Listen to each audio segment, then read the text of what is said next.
Welcome to the Deep Dive.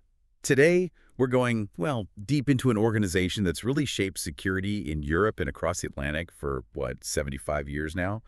NATO? That's right, the North Atlantic Treaty Organization. And we're aiming to give you the shortcut, the real insight into what makes it tick. Because it's more than just headlines about defense spending or summit declarations, isn't it? Yeah. There's a deeper story here. There absolutely is. We're going to trace its whole journey, not just as, a military shield, but as this body that's constantly grappling with its own identity. Our sources really hammer this home. NATO's DNA, its core, is about aspiration. Aspiration, meaning Getting this big, expansive ideal of a free, secure world order. But that ideal is always, always bumping up against the hard realities, the prudence needed for actual power politics. and that clash, aspiration versus reality, Hmm. it feels incredibly relevant right now. Oh, completely. Look at the invasion of Ukraine in February 2022. That was a brutal wake-up call. It basically shocked NATO back into its primary role. Yet, suddenly is front and center again, that defensive shield everyone remembered. Exactly. It was like proof of concept after years where, let's be honest, it seemed to drift. You had Obama being cautious, maybe too cautious, some said. Then Trump comes in, the self-styled wrecking ball. Right. And Macron famously calling it brain dead back in 2019. It really felt like NATO had lost its way, its energy. But something core must have endured through all that, right? Yes. The sources talk about this deeper character, this identity. They do. And it's kind of perfectly captured in its motto, Yeah. which is, interestingly, in Latin. Devised by a Belgian statesman, Paul-Honoré Spaak, and a diplomat, André de Sterck, Animus in consulendo liber. in consultation among free spirits. That's quite profound for a military alliance. Free spirits consulting. It is. And Spock himself had a sense of humor about it all. He apparently joked that he looked like Churchill but spoke English like Charles Boyer and desperately wished it was the other way around. Ah, that's good. But that motto, it gets to the crux, this idea of free counsel. It's not just politeness. It's about building restraint into the power structure. So decisions are meant to be collective, deliberative. That makes the power more legitimate, more lasting. Precisely. It's power tempered by discussion, by freedom. And that fundamental tension, that duality, is what we're exploring today. Okay, so that's our mission for this deep dive. Tracing NATO's history through this lens of aspiration versus the messy reality, seeing how it navigates this cycle of ambition and crisis, and asking, frankly, if that cycle needs to change for NATO to survive what's coming next. Exactly. Can it adapt, or is it destined to repeat these patterns? Right, let's rewind to the beginning then, the late 1940s. The sources really emphasize this gap, this almost philosophical difference between the American vision for the post-war world and what Europe was actually dealing with. Oh, the contrast is stark. The U.S., under Roosevelt especially, had this incredibly hopeful global outlook. It wasn't just about winning the war, it was about building something entirely new afterwards. Combining ideals and power. Yes, exactly. The dream was a global collective security system, the United Nations, that would, finally move the world beyond the old game of great power rivalries and constant balancing acts. But Europe had centuries of that old game baked into its reality. Completely. European thinking was much more grounded, maybe cynical, Yeah. focused on managing power, limiting wars between states that had been fighting each other forever. Britain's a key example. Still focused on the empire, the Commonwealth, the special relationship with Washington. Absolutely. Churchill famously said European unity was for them, not us. Britain saw its future globally tied to the U.S. not leading a unified Europe. So even the Atlantic Charter in 41, which sounds very aspirational with its liberal war aims. Even then, Roosevelt was careful. He insisted the U.S. would set its own pace, wary of getting tangled up in Europe's perennial squabbles before it was ready. No automatic commitments. Okay, so if the big dream was the UN, global collective security, then NATO, this regional defense pact, feels almost like a plan B. An admission the first plan wasn't quite working. That's very much how many U.S. policymakers saw it at first. Collective defense felt like a step backward, like reverting to those old European power politics they wanted to escape. But reality bites. The Soviets weren't playing along with the UN dream. Not at all. As relations soured through 47-48, the need for a concrete security guarantee for Western Europe became unavoidable. The regional pact went from being a maybe later idea to an urgent necessity. And there's that great anecdote about John Hickerson at the State Department, really crystallizing that shift. Yeah, it captures the mood perfectly. He apparently said, possibly after a martini or two, the story goes late in 47, something like. I don't care if entangling alliances have been considered worse than original sins since George Washington's time. We've got to have a peacetime military alliance with Western Europe. Wow, just completely rejecting that foundational American principle of avoiding foreign military ties. It shows you the scale of the change. The threat felt that real. So the treaty itself, signed in 49. It's interesting how it tries to bridge these gaps. It's short, plain language. Which is unusual for treaties, right? And the preamble hits all those aspirational notes. Freedom, democracy, rule of law. Geographically limited to the North Atlantic area, technically.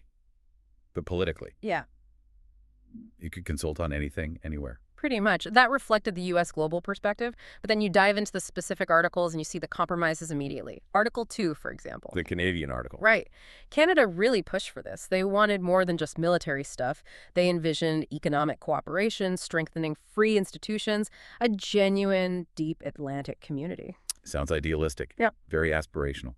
But it got watered down. Significantly. The U.S. Senate got nervous, Republicans especially, worried it sounded like some kind of international welfare program. So the language was softened, made, well, pretty toothless, according to some diplomats at the time. So American domestic politics immediately put the brakes on that broader Canadian aspiration. Yep. Prudence constrained the ambition right there. Then you contrast that with Article 5, the famous bit. Attack on one is an attack on all.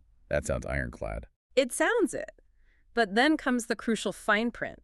The response is only such action as it deems necessary. The wiggle room. Exactly. That wording was non-negotiable for the U.S. Senate, especially Senator Vandenberg. They were adamant about not creating an automatic trigger for war that would bypass Congress's constitutional authority. So it was the strongest promise the U.S. could make legally, balancing Europe's need for security with America's need for control. Precisely. A necessary compromise, but one that baked ambiguity into the core commitment from day one. And the last key bit from the founding text, Article 10, the open door. Yeah, this really signals NATO wasn't meant to be a closed club like old alliances. It explicitly says it can expand to any other European state that shares its principles. That's inherently aspirational, isn't it? Looking outward, aiming to grow, to spread democracy and security. Absolutely. It defined NATO as a political project from the start, not just a military reaction to the Soviets. It was built out of necessity, sure, but designed for future ambition. Okay, ambition is one thing, muscle is another.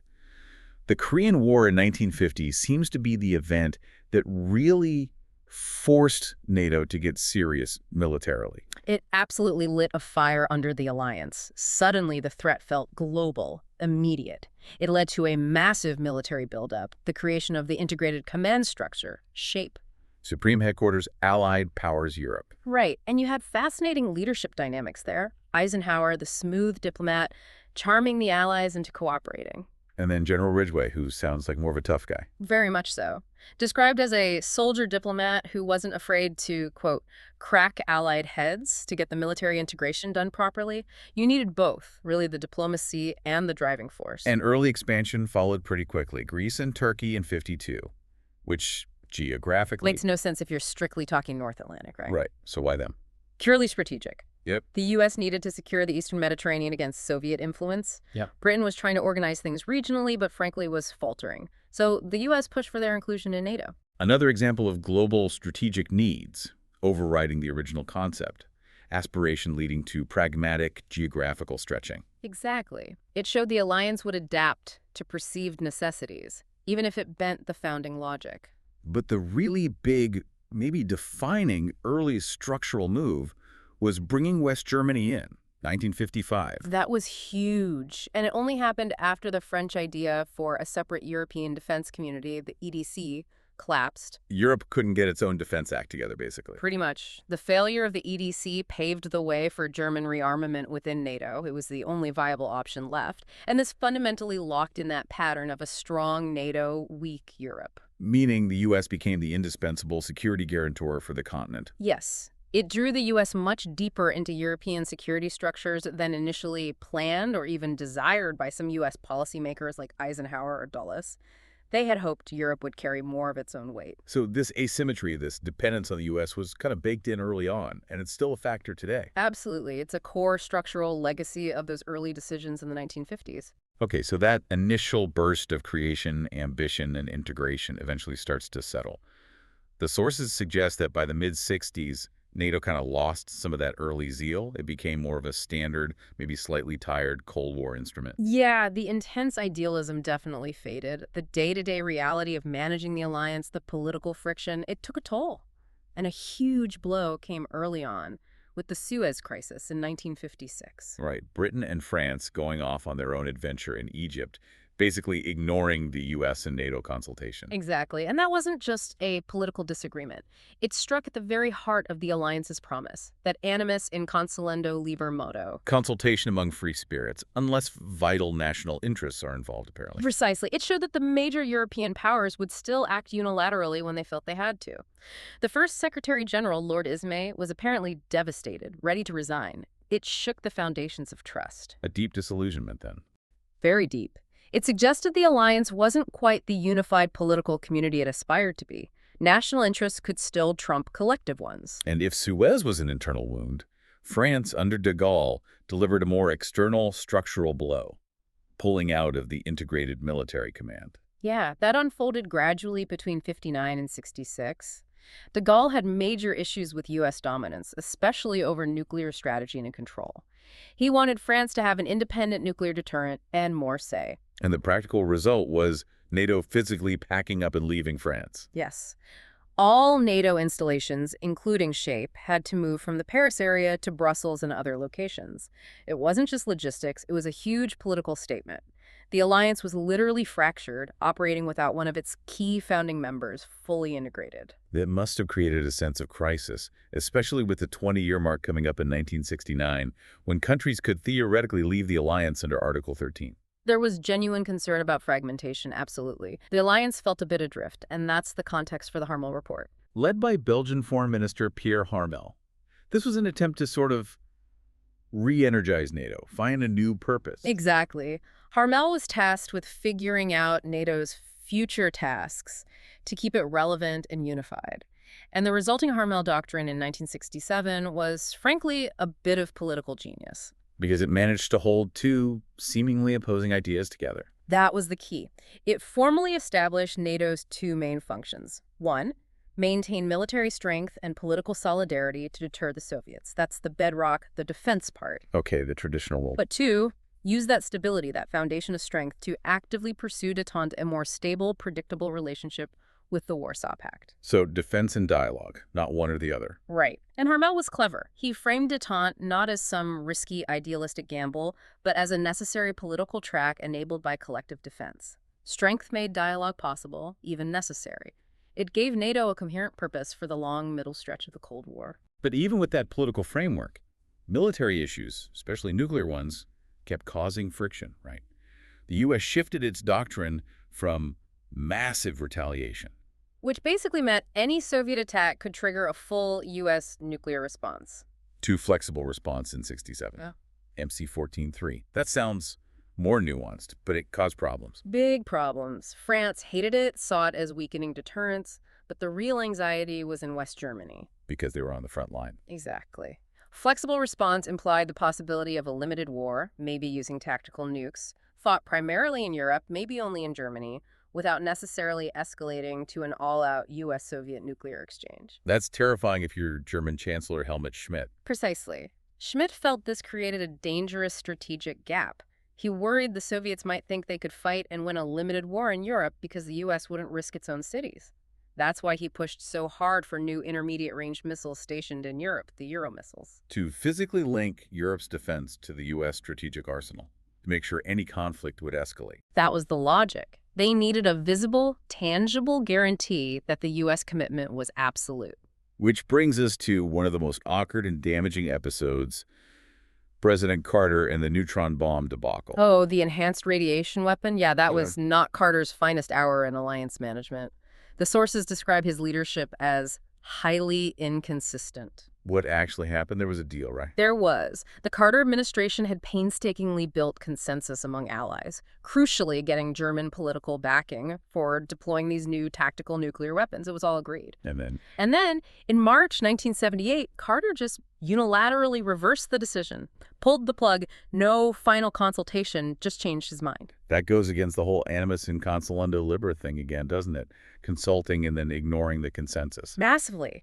The reported reasoning was even worse. Carter apparently told aides he didn't trust volatile Europeans to stick with the plan under pressure. Ouch. Calling your allies volatile. Yeah. And the attempt to smooth things over was clumsy. Foreign Minister Genscher from Germany goes looking for answers, and Carter apparently brings up Chancellor Kreisky of Austria, not even a NATO member, as evidence of European nervousness. That's bizarre. How did Schmidt take it? He saw it as a personal humiliation, a total snub. It severely damaged trust between Bonn and Washington. Thinking about today, when you hear calls for European strategic autonomy, or you see Germany's Zeitenwende, does this history of, let's call it American inconsistency or even perceived unreliability, play into that? Does it give European leaders pause about depending too much on Washington? Oh, absolutely. Episodes like the neutron bomb fiasco feed directly into that narrative. It demonstrated vividly how dependent Europe was and how suddenly U.S. policy could shift due to domestic politics or presidential whim, potentially leaving allies high and dry. It fuels the argument that Europe needs more capacity to act on its own, precisely because relying solely on the U.S. carries inherent risks based on historical precedent. Okay, so the alliance needed fixing after that, which led to this informal swimsuit summit in Guadeloupe in '79. Carter, Schmidt, Giscard d'Estaing from France, Callahan from the UK. Yeah, they needed to get away from the formal structures and just talk frankly to rebuild some trust. It was apparently pretty relaxed, hence the nickname. And out of that came the dual-track decision. Exactly. This was the crucial agreement to fix the Euro missile problem. Track 1. Go ahead with modernizing forces, deploy the new Pershing II and ground-launched cruise missiles. Okay, address Schmidt's security concerns. Track 2. Simultaneously make a serious arms control offer to the Soviets. Invite them to negotiate limits on these kinds of weapons. Why was doing both at the same time so important? Because it put the pressure squarely on Moscow. The deployments were going to happen unless the Soviets agreed to a deal. They couldn't just stall by talking indefinitely while NATO did nothing. It was strategically smart. It showed resolve and offered an off-ramp. It stabilized things for the final tense decade of the Cold War. Even in that pragmatic phase, NATO could still pull off sophisticated strategy when the political will was there. So the Cold War ends, the Berlin Wall falls in '89, and suddenly that cautious pragmatism gets blown away. Ambition comes roaring back, driven by the biggest question of all: what to do about Germany? It was an earthquake. All the careful planning, the dual-track decisions suddenly seemed almost quaint. The political ground shifted incredibly fast, and Helmut Kohl, the West German chancellor, didn't wait. His 10-point plan for unification in November '89, he just announced it without checking with allies. Pretty much. It shocked Washington, London, Paris. This was Kohl's Alleingang, his going it alone, and it immediately raised the ghosts of the past. The fear of a powerful unified Germany acting independently in the heart of Europe, potentially neutral. Exactly. That was the nightmare scenario. Europe potentially sliding back into the unstable power balancing of the pre-NATO era. Avoiding that became the absolute priority. Which meant the U.S. had a huge decision to make: keep Germany tied into the West. Right. The Bush administration, George H.W. Bush, decided firmly on option 2. German unification had to happen within NATO, not outside it, not neutral. So NATO wasn't just a Cold War relic. It was now the essential framework for managing post-Cold War European order, cementing Germany within the West. That decision essentially guaranteed NATO's future. It became the anchor for stability, the tool to prevent Europe reverting to its old, dangerous ways. But getting there involved navigating the collapsing Soviet Union. And that's where Secretary of State James Baker makes his controversial remark to Gorbachev. The infamous not 1 inch eastward assurance regarding NATO's territory. Which sounds like a pretty clear promise not to expand NATO. It does. The problem was, President Bush almost immediately walked that back privately.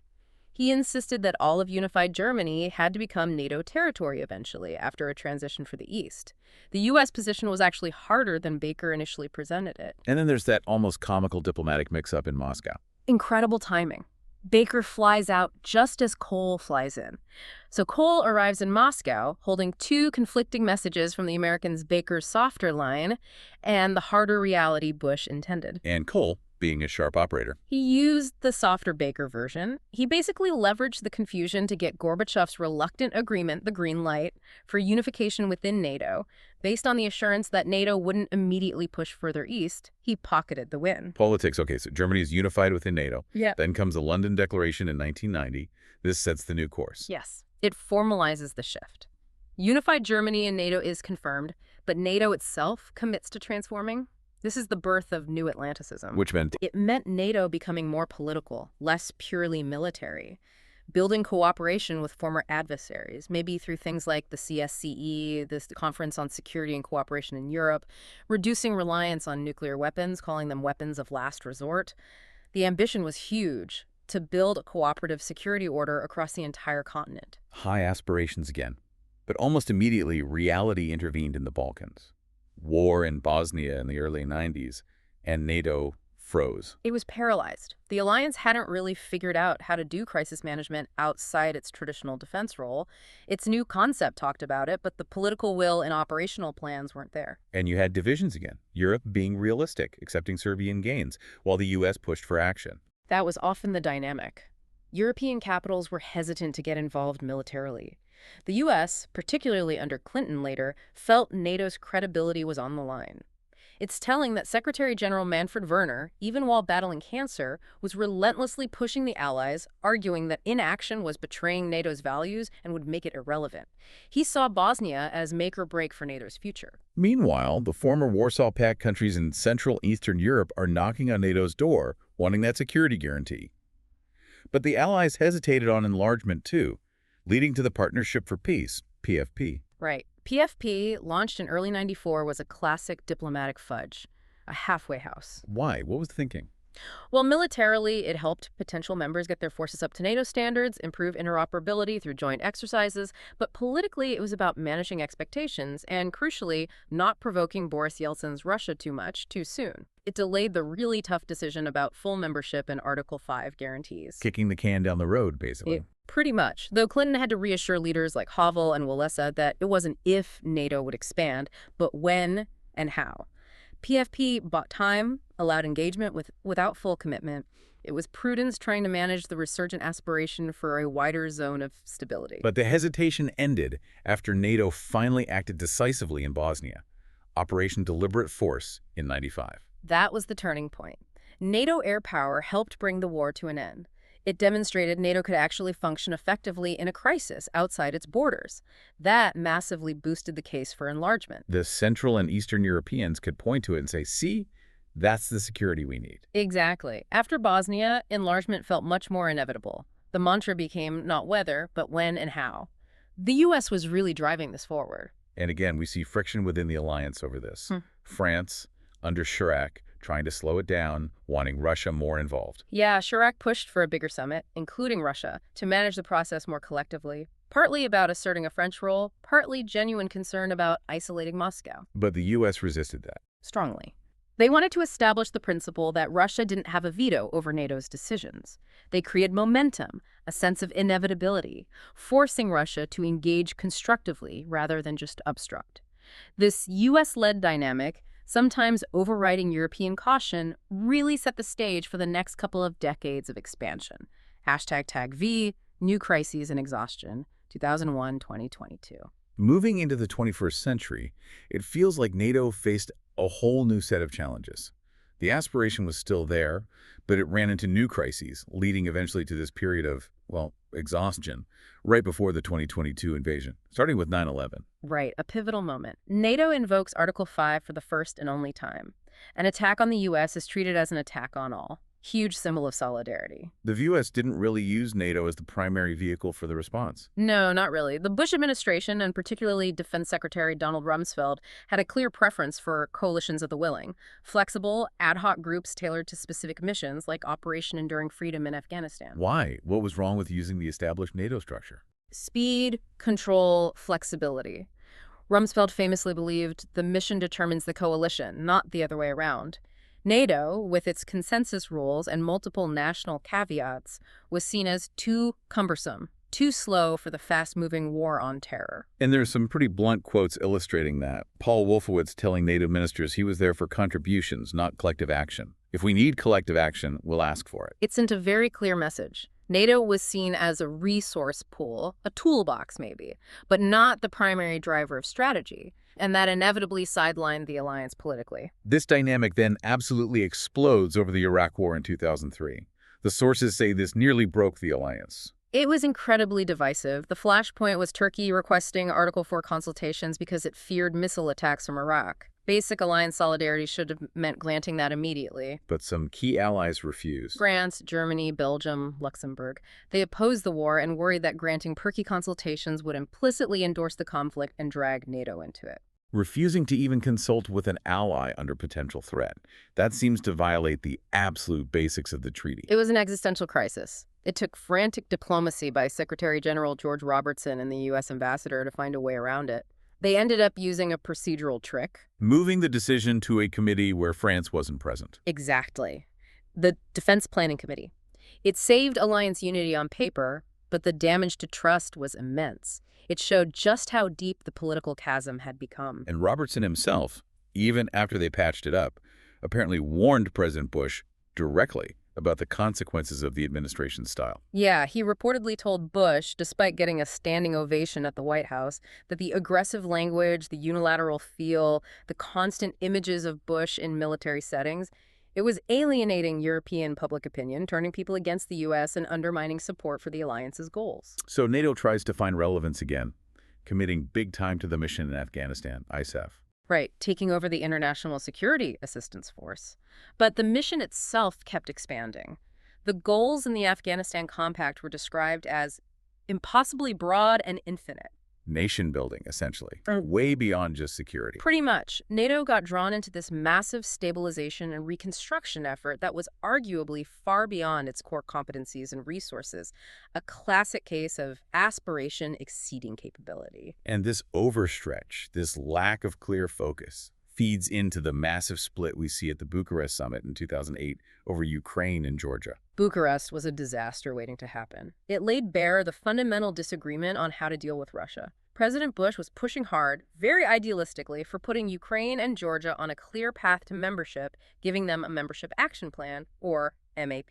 Driven by the idea of expanding democracy's reach. Yes, but key European leaders slammed on the brakes. Chancellor Merkel in Germany, worried about trade and energy ties, sticking to her Ostpolitik approach, and President Sarkozy in France, who wanted a special dialogue with Putin, not confrontation. So they blocked MAP for Ukraine and Georgia, but the final declaration still said they will become members. The absolute worst of both worlds. It antagonized Russia by promising future membership, but demoralized Ukraine and Georgia by offering no concrete path forward. It signaled total division within NATO. An open invitation to Russian resistance is how one source put it, basically telling Moscow this was contested ground where NATO wasn't united. Precisely. It was a strategic blunder of the first order, born from a complete lack of consensus. After that, you get the Obama years, the focus shifting to ending the wars, drawing down in Afghanistan. A sense of fatigue sets in. Definitely. Alliance fatigue became palpable. NATO produced a new strategic concept in 2010, but it felt bland. How so? It listed the 3 core tasks: collective defense, crisis management, cooperative security, but basically declared them all equally important. There was no real prioritization. It was a document designed to achieve consensus by being vague, not to provide clear strategic direction. Everything was important, which meant nothing was truly the focus. And then Donald Trump arrives in 2016. And drives a coach and horses through all those carefully crafted compromises, as the source puts it. Trump focused almost solely on one thing: allies spending more on defense, meeting the 2% GDP target, the Defense Investment Pledge, DIP. And questioning the value of the alliance itself, threatening withdrawal. The rhetoric was incredibly damaging. It got so bad the U.S. Senate felt it had to pass a resolution reaffirming support for NATO, essentially trying to counter their own president. Unprecedented. Which leads us right up to Macron's brain death comment in 2019. Triggered by Trump making sudden decisions about U.S. troops in Syria, completely blindsiding allies like France who are operating alongside them. Macron saw it as proof of a total breakdown in strategic consultation. The alliance's response to being called brain dead was to launch a study group. Basically, yes. They kicked the can down the road again, canceled summits, launched a reflection process called NATO 2030, hoping things might improve after the 2020 U.S. election. It was an admission of paralysis. So the sobering bottom line is that when Russia launched its full-scale invasion in February 2022, NATO, despite its renewed focus on Russia after 2014, was politically weakened and unable to actually deter Putin. It couldn't prevent the war. And maybe even more tellingly, the massive, vital effort to coordinate military aid to Ukraine that followed. It wasn't run primarily through NATO command structures. It was anchored in the Ramstein Group, right? This U.S.-led coalition. Exactly. The Ukraine Defense Contact Group, meeting regularly at Ramstein Air Base, it's an ad hoc setup bringing together dozens of countries, many outside NATO, specifically designed to bypass potential bottlenecks and move aid faster than NATO's consensus process might allow. So even at the moment of NATO's supposed resurgence, the practical need for action led to an improvised structure outside the formal alliance, kind of proving Rumsfeld's point about flexibility versus institutions. It certainly highlights that ongoing tension. The need for the Ramstein Group shows that the alliance still struggles to translate political solidarity into rapid, unified operational action through its own mechanisms when speed is absolutely critical. #tag6. Outro and final thought. Okay, so looking back across these 70-plus years, this pattern seems really clear. This constant tug-of-war between the grand aspiration, freedom, peace, the global vision, that Latin motto, and the messy, necessary prudence of managing national interests and power politics, particularly the European reality. That's the fundamental tension, yes. Yeah. And the history shows us what happens when the balance goes wrong.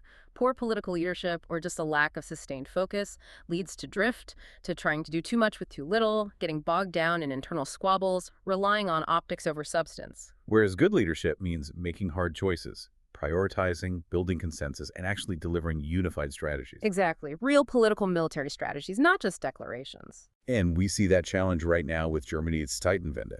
A huge declared shift in policy, but the sources suggest the political follow-through, the actual shift in strategic thinking beyond relying on the U.S., is still developing. It seems so. The historical dependence, that strong NATO, weak Europe structure we talked about from the 50s, it hasn't vanished overnight. Germany and Europe still heavily rely on the U.S. nuclear umbrella and conventional power. And that asymmetry remains a potential vulnerability Russia constantly seeks to exploit. So if NATO wants a secure future, it needs to break this cycle. Not just lurching from crisis to crisis, driven by ambition that outstrips capability or consensus. That seems to be the core lesson. The constant reality is NATO's geographical heartland, the Euro-Atlantic area, that east-west axis. Securing that space has to be the unwavering focus. And the ultimate challenge goes right back to the beginning, doesn't it?